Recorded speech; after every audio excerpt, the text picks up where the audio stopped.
I used to daydream about driving across the country in an RV and seeing the world. I had wanderlust like no other, and the van dwellers on Instagram really made it look so easy and fun. I was hooked, and after I made up my mind, I bought a van and souped it up with a bed, drawers, storage, bike rack, and even a little bathroom area. The tiny home on wheels held so much potential, and the future looked so bright, or so I thought. I made my way to the first destination on my list, Charleston, USA. It was beautiful, and I had dreams of spending my days on the beach and watching the sun rise and set each morning. Well, as some of you may or may not know, this was a van, and some stealth camping needed to be done to ensure safety, and that I wouldn't get towed or bothered by law enforcement. Volume levels were low, and lights were always dimmed when I spent time in my van. Not only that, but the windows were tinted and I had curtains as well, so you really couldn't see anything through them. On the first night, I decided to park in a back alleyway parking lot with no street lights and no pedestrian traffic. I felt safe and comfortable enough to relax and play some Pokemon on my DS. I was propped up on a pillow that was laying against the back double doors. About 30 minutes after I parked, I noticed a man walk past my van. He seemed to be in a hurry, so I didn't pay him any mind. About 15 minutes passed and I hear a jingle sound, and then scraping noises.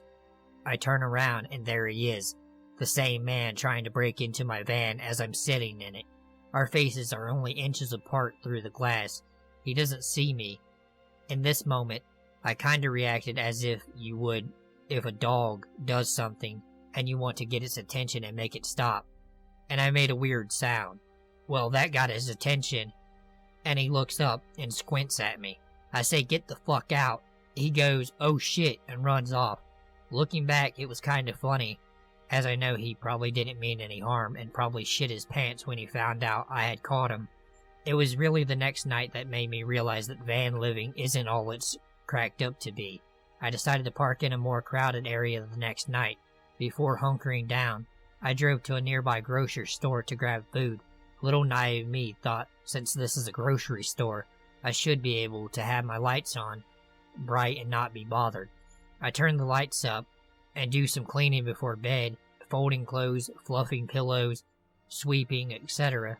I notice a car across the parking lot that's cranked up with its lights on, but hasn't actually pulled out yet. I don't pay it any mind and finish up my cleaning. The next thing I know, the same car is driven up behind my van and is just sitting in the lane not moving. I wait for a while and it doesn't budge, so I decided to cut off my lights and sit in the driver's seat to observe. It still doesn't move. My internal alarm system is going berserk, so I decide to get the hell out of there and crank up my van so I can leave. I need to pull out, but the car is blocking me. I start inching out in reverse, and the driver finally gets the message and drives away. I watch the car leave and stop at an intersection. There are only two ways it could go.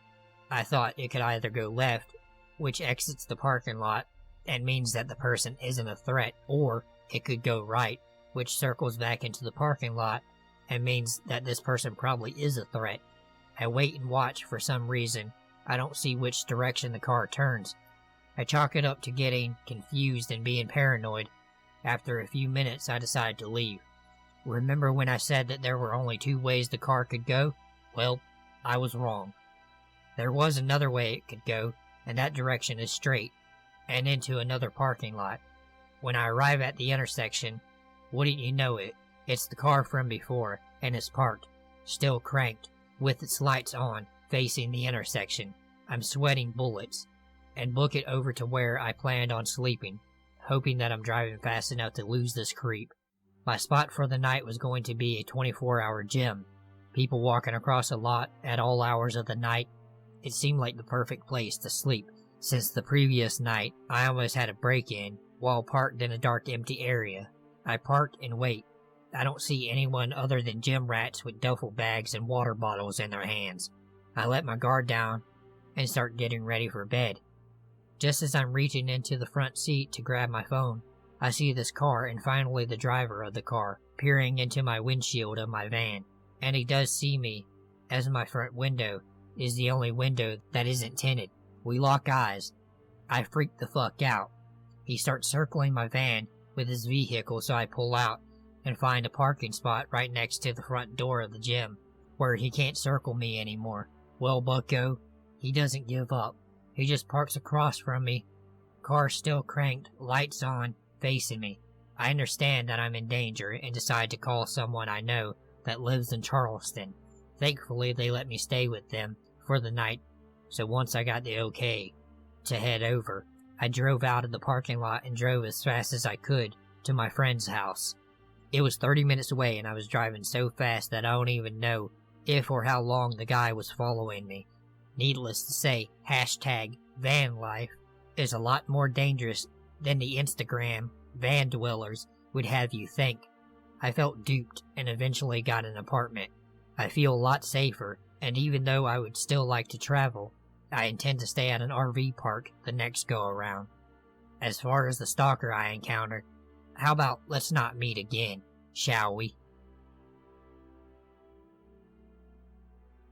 So I was at the mall with my mother, and we were having a great time. I don't get to see my mother all that often. We went shopping for makeup, tried on a few dresses and some shoes. I finally decided on the dress I wanted to buy.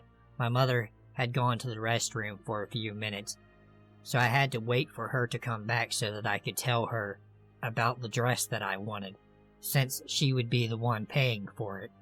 As I was waiting for my mother, this creepy old guy comes up to me and starts talking to me. I didn't mind at first. Then he started to say inappropriate things to me. He started talking about a bunch of perverted things he would like to do to me. I screamed for security, and the guards came over to where I was at. The man took off running.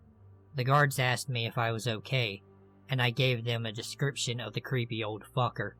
They sent the information to the police. A few days later, on the news, that same old guy was arrested for hundreds of illegal videos on his computer, multiple accounts of sexual battery, molestation, and possibly murder. I am so glad that the guards at the mall responded so fast to my cries for help. I hate to think that I could have been his next victim. I feel terrible for all of the lives that he has destroyed. Creepy old bastard from the mall, I hope you fucking rot in hell, you scumbag pervert. To clarify, I was naive, sheltered, and only 14, so one day I went to this chat site because I remember I was having a hard time falling asleep, and it was like really late into the night. I thought talking to some strangers might help me doze off. Anyways, I was on there for maybe about 15 minutes when I got a private message. I remember his name to this day. It was something like Loving Dad or Lovely Dad or something like that. He introduces himself and says his real name and asks me for my information. I tell him my real age and my real name. I remember we were talking about Disney movies, nothing creepy, and he was funny. So I felt like maybe he was a good guy. Wrong. So we end up innocently talking for like an hour. Never did I think of asking his real age. And I don't think I even really cared. But I was finally getting sleepy and I told him I had to go to bed. But he really wanted to stay in contact with me, so I didn't see why not. After all, we spent an entire hour just talking about movies. And he knew a great deal of details about them, so I thought he was my age. Anyways, I give him my Skype, and for the next week, we continue talking. We both cammed, and then I saw how older he looked. Then I thought, oh shit. It turns out he was looking for a young girl to do God only knows what with him. Creepy pervert from Skype. Let's never ever meet, or I will make sure you rot in prison until the day you die. This is definitely going to be hard to believe, and I know, but I feel this is good for me. It's time I tell this story, so please hear me out. I just apologize for this being so short. Currently, it's 1:05 in the morning, and honestly, I don't think I can write this any time but now. It needs to be established, so here we go. Back in 2017, my cousin Austin killed his ex-girlfriend and then himself. I hung out with him the night he did it, according to the police, at about 7:30 a.m. He got in an argument with the girlfriend's mother over the girlfriend leaving him. He got angry and pulled a pistol and shot her in the abdomen. When the girlfriend came rushing into the room, he shot her too, right in the chest. Then he went into another room and shot her sister. Allegedly, he just left them to bleed out. He just walked out of the house and drove away, going straight to mine, although he didn't show up to mine until about 1:30 that day. But I swear he acted normal, nothing unusual, at least to me. All couples fight, so when this happened, I figured he was just in a bad situation. He told me he was having some relationship issues, and he needed somewhere to stay. So I just ordered a pizza, and we watched a Netflix documentary. Somehow, I ended up falling asleep and woke up a few hours later. By the time I woke up, news of the murders actually broke.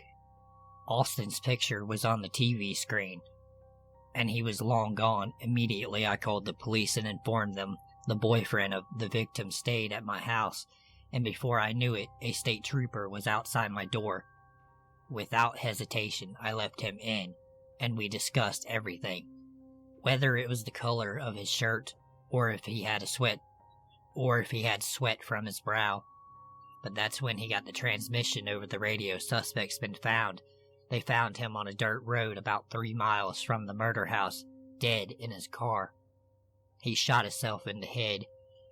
He still had the gun with him. He could have killed me. I could have been one of his victims. It's been years, but I still get nightmares. No one in this family really talks about it anymore. We have put it all behind us, but the fact I was around him after he did such heinous things is just unbelievable. I slept in the same house as a killer and didn't even know it. And that's what scares me the most. Alright, if you enjoyed the video, go ahead, like, share, subscribe, share on Facebook, share on Twitter, share on Instagram. I don't give a shit where you share it, just share it. Thank you for watching.